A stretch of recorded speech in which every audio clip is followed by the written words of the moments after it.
नमस्कार, मैं हूं प्रिया आपके साथ और आप देख रहे हैं नया कानून नए अधिकार। यानी बात उपभोक्ताओं के अधिकारों की हम करेंगे। देश में उपभोक्ताओं के अधिकारों को लेकर हमेशा से चर्चा होती रही। बाजार में बढ़ती प्रतिस्पर्धा के बीच कई बार ग्राहकों को इसका नुकसान उठाना पड़ता है, जिस नुकसान की भरपाई और अपने अधिकारों की लड़ाई के लिए उपभोक्ता लंबी लड़ाई करने की कोशिश में लगे रहते थे। लेकिन उसके बावजूद उन्हें कई दिक्कतों का सामना करना पड़ता था और इसीलिए समय समय पर उपभोक्ता संरक्षण कानून में संशोधन की मांग होती रही। अब उपभोक्ताओं की लड़ाई को और मजबूत बनाने के लिए 2019 में सरकार द्वारा नया उपभोक्ता कानून लाया गया, जो आज से लागू हो रहा है। ये कानून 1986 की जगह लेगा, यानी कि जो उपभोक्ता कानून 1986 में था उसकी जगह ये कानून लेगा। केंद्र सरकार असल में इस कानून को पहले जनवरी में लागू करने वाली थी, लेकिन इसे बढ़ाकर मार्च कर दिया गया। मार्च में कोरोना के प्रकोप और लॉकडाउन के कारण इसे लागू नहीं किया जा सका। अब ग्राहकों को इससे फायदा होने वाला है। मामला दर्ज कराने में भी उन्हें बहुत आसानी होगी, क्योंकि अब वो कहीं भी अपनी शिकायतों को लेकर मामला दर्ज करा सकते हैं और इसमें अहम प्रावधान हुआ है। चलिए ग्राफिक्स के जरिए आपको समझाते हैं क्या कुछ बदलाव हुए हैं और क्या क्या ऐसी चीजें होंगी जिनको लेकर आपको बहुत ज्यादा फायदा पहुंचने वाला है। देखिए, यहाँ पर बहुत अहम है कि नया कानून और नया नियम जब सामने आ रहा है तो घटिया सामान बेचने वालों पर सख्ती होगी, गुमराह करने वाले विज्ञापन देने वालों को जेल की हवा खानी पड़ेगी, बड़े नुकसान पर ग्राहकों को 5 लाख रुपए मुआवजा देना होगा और 7 साल की जेल भी होगी। उपभोक्ता की मौत हो जाए तो मुआवजा 10 लाख और 7 साल या फिर आजीवन कारावास भी हो सकता है। नए कानून के दायरे में ई कॉमर्स कंपनियां भी आएंगी। अब ग्राहक किसी भी उपभोक्ता अदालत में शिकायत कर सकेगा। इसके साथ ही अभी तक शिकायत वहीं की जा सकती थी जहां से सामान खरीदा गया है। नया कानून 1986 के उपभोक्ता कानून का स्थान ले रहा है। भ्रामक विज्ञापन करने पर सेलिब्रिटी पर भी 10 लाख तक का जुर्माना है। झूठी शिकायत करता है कोई तो अब 50,000 रुपए जुर्माना उस पर लगेगा।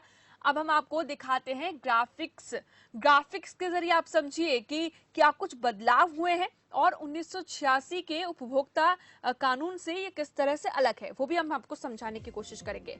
नया कानून नए नियमों के साथ अब जारी हो चुका है। घटिया सामान बेचने वालों पर सख्ती बरती जाएगी। इसके साथ साथ आपको यहाँ पर बता दें कि गुमराह करने वाले विज्ञापन देने वालों को भी जेल की हवा खानी पड़ेगी। बड़े नुकसान पर ग्राहक को 5 लाख रुपए के मुआवजा देना होगा और 7 साल की जेल होगी। उपभोक्ता की मौत हो जाए तो मुआवजा 10 लाख और 7 साल या फिर आजीवन कारावास भी संभव है। नए कानून के दायरे में ई कॉमर्स कंपनियां भी आएंगी। इसके साथ ही अब ग्राहक किसी भी उपभोक्ता अदालत में शिकायत कर सकेगा। अभी तक शिकायत वहीं की जा सकती थी जहां से सामान खरीदा गया हो, लेकिन अब ऐसा नहीं होगा। नया कानून 1986 के उपभोक्ता कानून का स्थान लेगा और इस नए कानून के साथ कई नए नियम हैं, जैसे कि भ्रामक विज्ञापन करने पर सेलिब्रिटी पर पहले किसी तरह का जुर्माना नहीं होता था, लेकिन अब होगा। झूठी शिकायत अगर कोई करता है तो उस पर भी 50,000 रुपए का जुर्माना लगेगा। केंद्र सरकार केंद्रीय उपभोक्ता संरक्षण प्राधिकरण यानी कि CCPA लेकर आ रही है, यानी कि एक अथॉरिटी होगी जो खास तौर पर अहम भूमिका निभाएगी इस पूरे खास तौर पर कानून में। किस तरह से मजबूत अधिकार मिलेंगे वो भी जान लीजिए। बाजार में उपलब्ध सामान की किस्म और उसकी प्रतिस्पर्धा वाली वस्तु चुनने का अधिकार होगा। इसके साथ ही उत्पाद में किसी तरह की शिकायत होने पर त्वरित कार्रवाई का प्रावधान होगा और उपभोक्ता द्वारा की गई शिकायत पर चिन्हित संस्था द्वारा गंभीरता से सुनवाई भी होगी।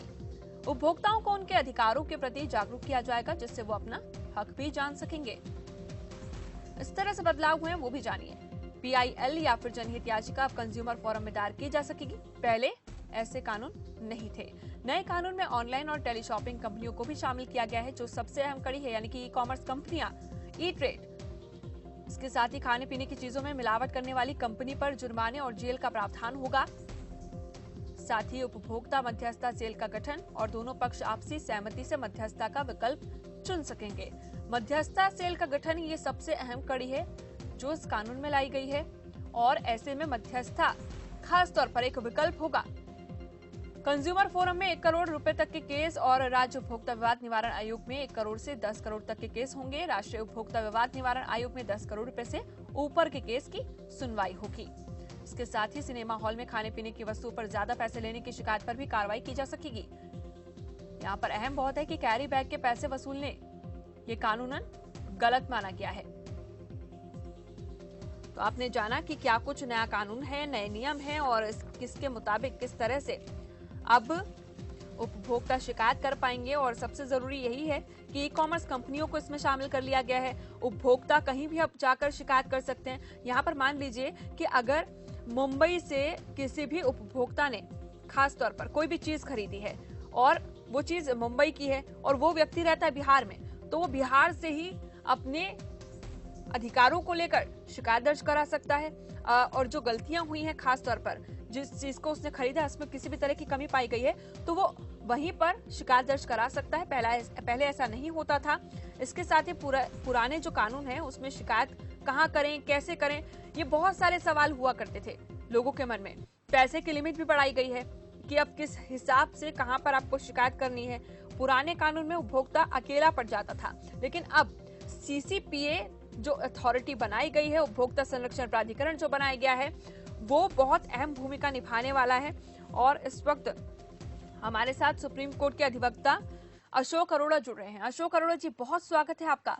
और मैं आप ही से जानने की कोशिश करूंगी, सबसे पहले आम भाषा में समझाइए जरा कि जो उपभोक्ता कानून 2019 है उसमें लोगों को कितने लाभ मिलने वाले हैं जो 1986 वाले कानून में नहीं मिल पा रहे थे, जिसके कारण उपभोक्ता खासतौर पर परेशान रहते थे।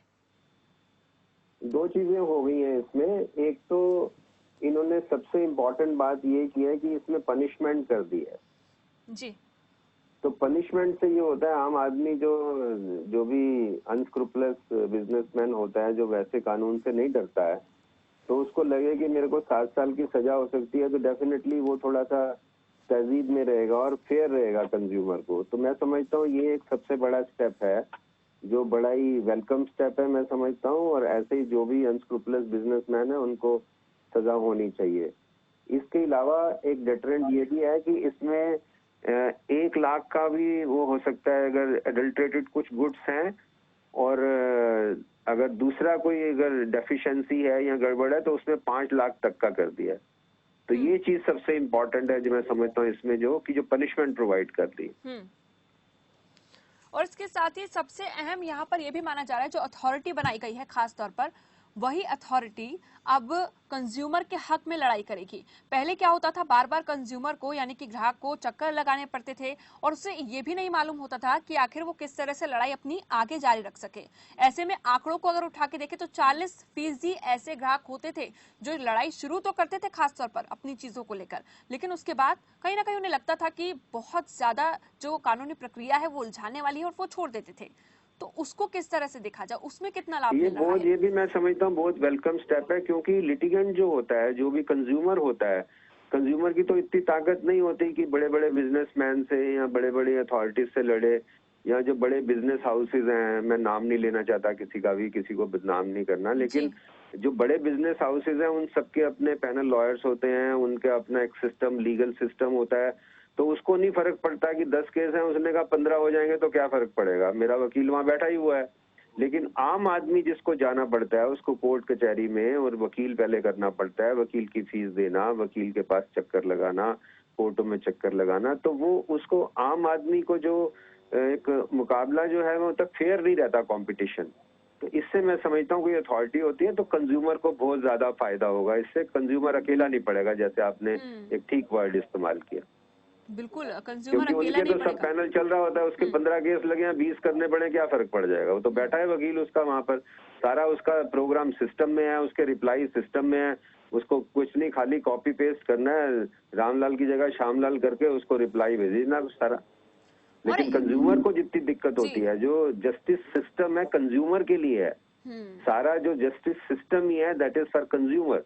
हम कहते हैं कंज्यूमर और जस्टिस को अगर कानून, अगर इंसाफ नहीं मिलेगा तो जो डिफॉल्टर को इंसाफ तो क्या मिलता है, उसको डिफॉल्टर डिले करने में कामयाब हो जाता है, हैरेस करने में कामयाब हो जाता है। बहुत हैरेसमेंट होती है, एक बार आता है वो 2 महीने की तारीख पड़ जाती है, कोविड हो गया 3 महीने की तारीख पड़ गई। तो जो मैन्युफैक्चरर है और जो बड़ा बिजनेसमैन है उसको तो कोई फर्क नहीं पड़ता है, लेकिन एक कंज्यूमर जो सफर करता है, जो उसका मेंटल टॉर्चर होता है, मैं समझता हूँ इसलिए सबसे ज्यादा जरूरी ये वेलकम स्टेप्स हैं और इसको सबको वेलकम करना चाहिए।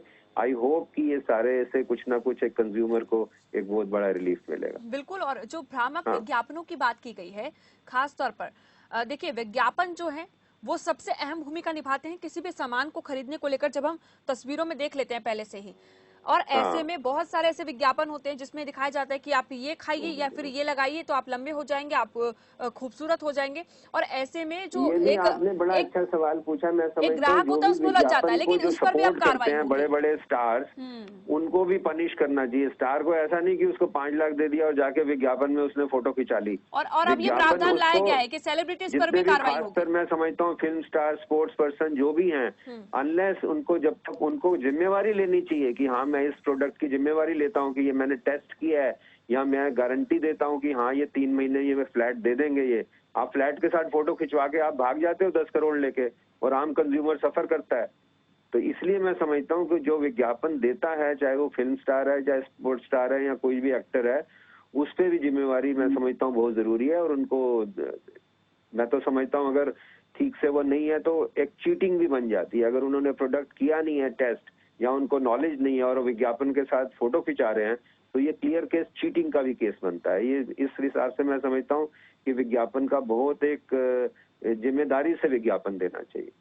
बिल्कुल। और ये साफ तौर पर लाया गया है इस कानून में कि सेलिब्रिटीज के खिलाफ सख्त कार्रवाई होगी अगर वो 100 इस चीज को 100% सामने होनी नहीं रख चाहिए। पाए तो, कि मेरे आखिर आपने डिक्लेयर किस दूसरी आधार पर कॉन्फ्रेंस ये शुरू हो रही है, प्लीज आई एम ऐड किया कटिंग है। डाउन में। ओके जी अशोक जी, आप हमारे साथ लगातार बने हुए हैं, और इस बीच क्योंकि हम उपभोक्ता कानून की बात कर रहे हैं 2019 की, इसके अलावा आप क्या फायदे देखते हैं उपभोक्ताओं के लिए? लगता है अशोक अरोड़ा से हमारा संपर्क फिलहाल टूट गया है। अशोक जी, आप सुन पा रहे हैं हमें?